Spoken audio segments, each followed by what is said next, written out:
Jean-Philippe Nilor pour le groupe La France Insoumise. Un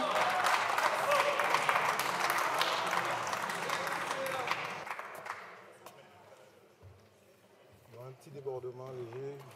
Léger. 30 secondes, c'est bon.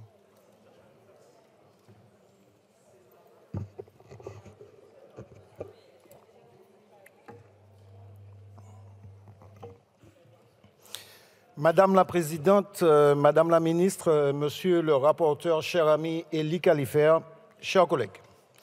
Alors que la contamination au chlordécone continue ses ravages aux Antilles, l'État a aujourd'hui, à travers cette proposition, l'opportunité historique de réarmer un tant soit peu son image et sa dignité. Par dérogation, nos pays ont été purement et simplement empoisonnés. Le chlordécone, pesticide ultra toxique interdit en France en 90, aux USA dès 1976, a pourtant été autorisé jusqu'en 93 et utilisé au-delà dans nos territoires.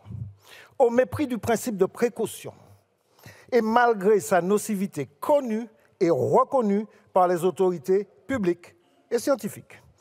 Nos terres, mers, cours d'eau sont durablement contaminés avec des concentrations en chlordécone 50 fois supérieures aux normes européennes. Nos cultures, production animale et autres activités de pêche sont lourdement impactées. Plus de 90% des Guadeloupéens et des Martiniquais est concerné par les contaminations, avec une prévalence des cancers, notamment de la prostate, des malformations génitales, des problèmes de fertilité, à l'heure où vous osez nous assigner des objectifs de réarmement démographique. Ce scandale d'État tient autant à l'empoisonnement perpétré en parfaite connaissance de cause qu'au refus obstiné de le reconnaître officiellement et de réparer ses préjudices. Et cette obstination demeure l'un des symptômes les plus prégnants du continuum colonial avec lequel la France refuse de rompre. L'heure de la réparation a sonné et la reconnaissance symbolique par l'État de sa responsabilité à l'origine de ce scandale relève du niveau plancher de la décence. C'est d'ailleurs pourquoi le vote de cette proposition n'est qu'un premier pas. D'autres sont à venir pour la reconnaissance comme maladie professionnelle des cancers du sein et de l'utérus, dont sont atteintes les ouvrières agricoles, pour l'assouplissement des conditions de reconnaissance comme maladie professionnelle du cancer de la prostate qui atteint les ouvriers agricoles.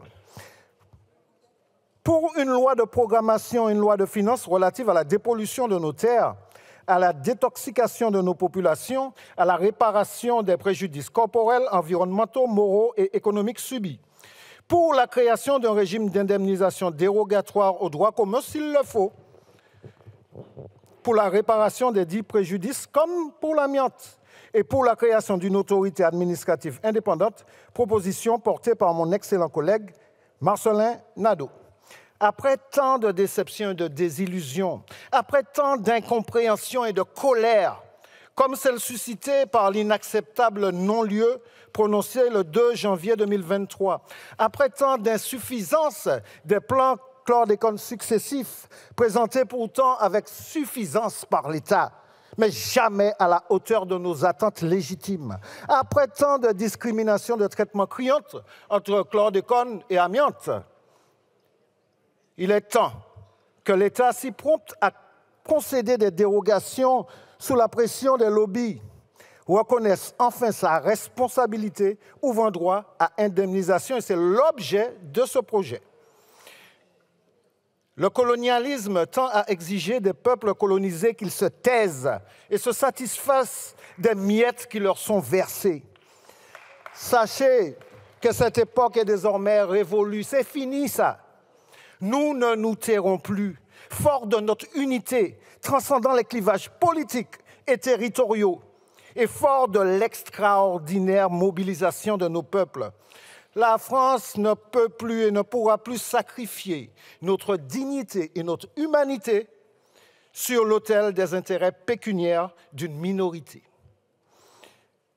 Et je vais finir par adresser un mot à nos compatriotes, notamment de Martinique et de Guadeloupe, pour leur dire, allons enfants des colonies, allons enfants maltraités par la patrie. Nous saurons, à l'issue de ce vote, nous saurons si un jour de gloire peut arriver. Merci. Merci, Monsieur Nilor.